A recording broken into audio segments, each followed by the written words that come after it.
What's up? What's up? I'm Dr. Omatma, host of Egg Meet Sperm, where we're busting fertility myths, sharing tangible tips for your fertility journey, and bringing you the most knowledgeable guests to support your journey to parenthood. This podcast is for both women and men because getting fertile as fuck is for both partners, don't you think? Remember, just listening to this podcast won't get you pregnant, but following the tips we share just may.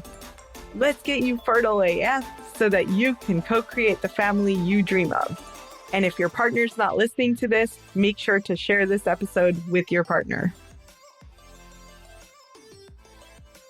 Hello and welcome to Egg Meet Sperm. Our guest today is Mandy Patterson, the founder of an online wellness consulting business, Planted in Health, that empowers high-performing women to unlock vibrant health by balancing hormones and optimizing their fertility. As a naturopathic doctor, functional medicine practitioner, holistic health coach, culinary nutrition expert, and mama to six, she shows women they can have a lasting, vibrant health by becoming an active participant in their wellness goals. Mandy offers personalized one-on-one coaching and group program options in person and online to equip women with tools to be the healthiest version of themselves. Hi, Mandy. Welcome. How are you today? I'm great, Amatma. Thanks for having me here. Yeah, I'm really excited to dive in. You obviously have an incredible story. Being a mama of six is no joke, I'm sure. So tell me, why fertility? What is it about fertility and hormones that excites you the most? Yeah, my story goes back 20 years ago when I had my first son. I was able to easily get pregnant. And actually, it was kind of an unexpected pregnancy. I was finishing up my clinicals as an occupational therapist initially, and he was born at 28 weeks. At 28 weeks, I developed severe preeclampsia, and I went into HELLP syndrome, which is kidney and liver failure. And at that point, it was a struggle. He was in the NICU for roughly 5 months and lots of ups and downs, and we didn't know if he was going to survive. So that was kind of my indoctrination into motherhood. And it was quite traumatic, the whole process. But now that I reflect back on it, it brought a lot of wisdom and clarity for myself on my current professional path. So that was a little bit about my journey starting out. Yeah. And so what are some of the factors that are important to consider? And we can think about yes, we want to get pregnant, but how do we do it so that we have a healthy pregnancy and set ourselves up for healthy babies?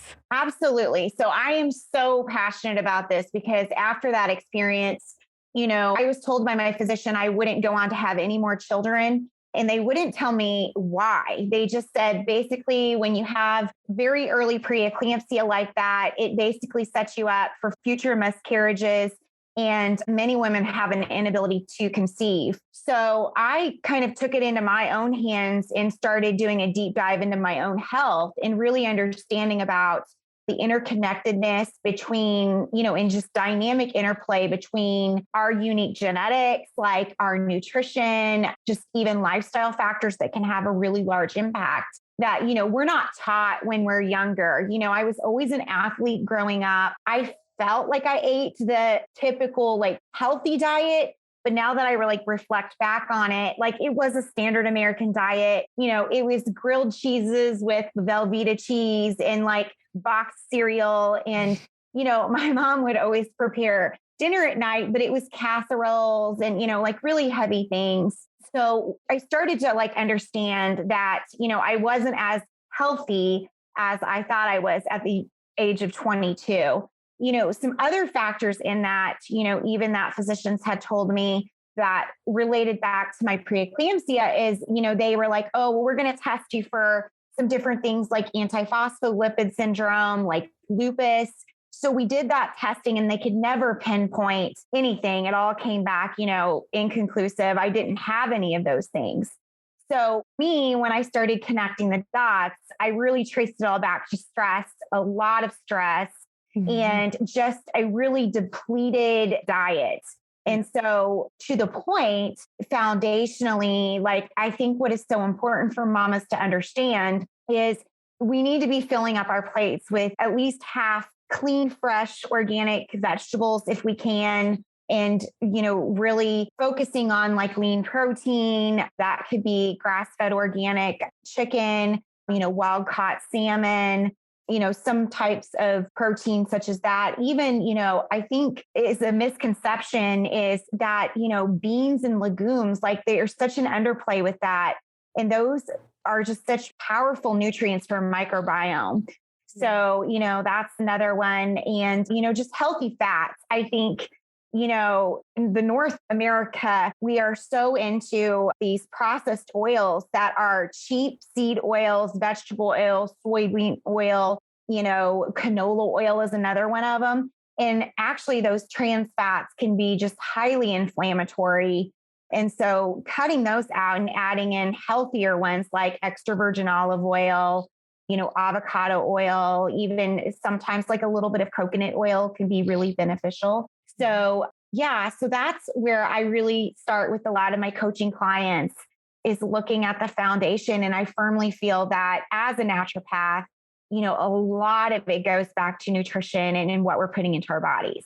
Mhm. Mhm. So just to summarize what you're saying is like in terms of optimal nutrition for hormones, for fertility, for healthy pregnancy, half of a plate full of vegetables as a primary thing, lean proteins, don't skip on the beans and legumes, and essentially get a variety of things into your diet. Absolutely. And I think one other thing I would add at this point, which I didn't talk about, is even the complex carbohydrates. I think a lot of women that are concerned about their weight and concerned about carbs, and carbs have been villainized like many other good, healthy foods, is those are also foundational for a healthy pregnancy. And so, like sweet potatoes and brown rice, quinoa is a fantastic source of a complex carb and it has protein in it. So, that's something else that I would add that I feel like is really, really important. So, Yeah. And I feel like with the advent of all the recent diets, there's this anti carb. And sure, carb is like, there are a lot of different carbs, right? yes, So the type of carbohydrate that you're getting from quinoa or brown rice is very different from what you're getting from chips. absolutely. Absolutely. And like, I think it even goes back to that advent of the low fat diet that was back in the 90s, was that it was low fat. But then it was like people were filling their diet with processed foods. And so there's so many misperceptions and misconceptions and all of that. So, Yeah, absolutely. yeah. So you mentioned genetics. Let's talk a little bit about genetics. What interplay does genetics have on hormones and fertility? Yeah, that's a great, and this is like a loaded topic, but I am so passionate about it. And a lot of my patients, like we will run like, smaller genetic panels just to get a grasp on what's going on. But, in my case, the MTHFR genetic was a genetic that I needed to be aware of and I started learning about. And so with that gene, you can end up, especially in a stressed out lifestyle or even having a lot of inflammation in your body, it impairs your methylation, which is, your detoxification capacities. And, you can end up with widespread nutrient deficiencies with B12 and folate. Those are two big ones. And, for those that are, apprised of like, a healthy diet for getting pregnant, those are huge. Like B vitamins and folate are essential for the mitochondrial process for those guys that help generate energy in our body. And, so that one is like a really big one in pregnancy and knowing that. And, I actually had to run those genetics even on my daughter who had some things going on, mental health things. And so that gene is one of them that there are so many different factors that go into play with that. And I honestly feel like in my case, and I like to always share this with people so they understand, is so many people think that genetics are our destiny. And that is not true at all. In fact, we know now as healthcare professionals, and many of us that are in the integrative holistic world, that maybe I would say the top of 5% of people actually genes actually cause a disease or dysfunction in their body. It's actually really quite minuscule. And the rest of it is in our environment.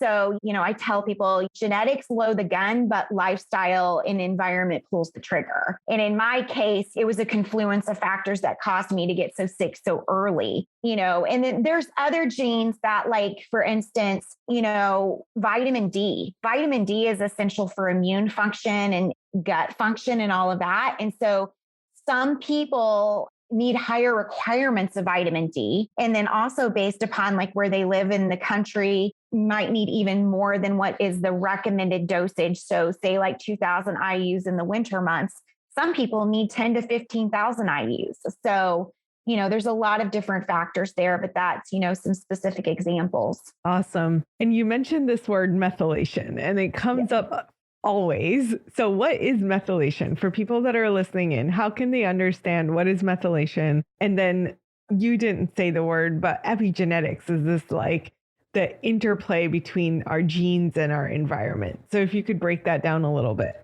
Absolutely. So going back to high school biology class, and this is like a really easy thing for people to remember back to, because they're like, oh yeah, I kind of shut that out of my memory when I was actually learning about mitochondrial function and how it works in our body. But essentially, like methylation is, there's a phase 1 and there's a phase 2 detoxification phase of our liver that our body goes through to eliminate toxic substances and hormones that need to be gotten rid of and those kinds of things. And so in the methylation process, there's many different cofactors. And so there's nutrients, and this all goes back into having a healthy diet and getting adequate nutrients, but like magnesium, B vitamins, zinc, all of those. And there's many others that go into play in making sure that we have efficient detoxification happening inside our body. And what happens is with, again, a very small piece with people is genetics, but also just toxins. Like some of us are more sensitive to others to environmental toxins. We have toxins in our food, which are herbicides and pesticides. We have them in our personal care products. They're literally when we walk outside the door, out in our environment, in our ear. And another thing that many people don't consider is our households are incredibly toxic. Like the off-gassing that comes from furniture and rugs and like all of those things. So, over time, like for different people, a confluence of different things such as environmental stress, maybe extra herbicides and pesticides on the food can really kind of muck up the efficiency of our detoxification pathways. And when that happens, that's when we see evidence of, what we would say is disease or dysfunction in the body. So, yeah. Awesome. Yeah. So I think that helps to really understand that there are our genes and then all of the things that are impacting our genes. Yeah. So there's another question that comes up a lot, and I'll just share it with you. Yeah. You talked about folate for a hot second. So folate, folic acid, folinic acid, do you want to break those down for us? So that's a great question. So, a lot of times traditionally, like when, and this even was my own personal story, when I actually went to the OBGYN, we found out I was pregnant. They want to put you onto a multivitamin with folic acid and that. Well, for certain women and just people in general, their body doesn't adequately break down folic acid or can't use it from an energy standpoint. So that becomes problematic. So, and folic acid is synthetic, whereas folate is naturally occurring in the plants that we eat, the other foods that we consume. So it goes back to bioavailability in the body and how the body can use that. And just knowing that certain people, they can't utilize folic acid like others can. And then that becomes a problem because you end up with depletions and other things. So does that answer your question? Yep, absolutely. Yeah. So, I feel like there's always a debate between, do I take the prenatal with the folic acid or the prenatal with the folate? And yep.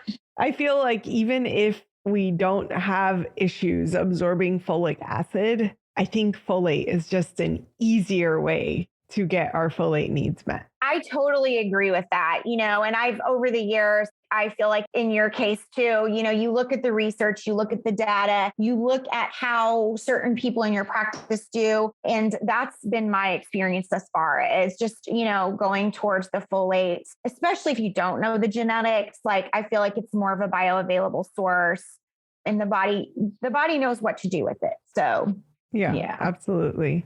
So if someone's trying to conceive, are there any other factors that they should consider on this path of trying to conceive, having a healthy pregnancy? Yeah. So, I think that what I always tell couples that come to me, that are really trying to get pregnant, I think we hit on this a little bit earlier, is just stress. Like, the process in and of itself can be very stressful in trying to discern and figure out and pick out what are the most important pieces to a healthy pregnancy. And, I think a very high priority one is just the relationship of the couple, taking a step back, making sure that they're in touch with one another, they're unified, they have a good, solid relationship, because I think that helps so many different things, and I think too, all of us are just born into this society where it's just this hamster wheel of life. Like, we're going down the checkbox of all the things that we need to do every single day. And we forget to get outside in nature and play. Like, we forget how to walk outside and enjoy the sunshine and just go for a brisk walk. And like, those are so many things in the modern day world that,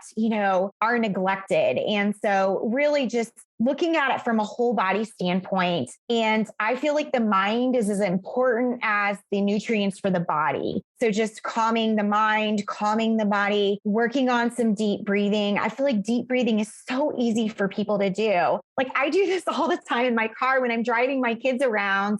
It's just really tuning into my breath and how that makes me feel when I'm seeing what comes up for me. So, just really reducing mental clutter. And I think that can really help one focus on what is the most important things that their body needs. So awesome. Yeah. Awesome. Well, thank you so much for joining us today. I am really excited for your tips that will be coming up. So for those of you that are listening in, make sure to tune back in and check out Mandy's tips that are going to be amazing. And I'll see you next time. Was that an amazing episode or what? Make sure to check our show notes so that you can link up with our guests. And if you're not a part of our secret Fertile AF community, you can join for free via the link in our show notes. Last but not least, have you showed us some love lately? It would mean the world to us if you could share and review our podcast. Thank you so much. We'll see you next time on Egg Meets Sperm. Peace.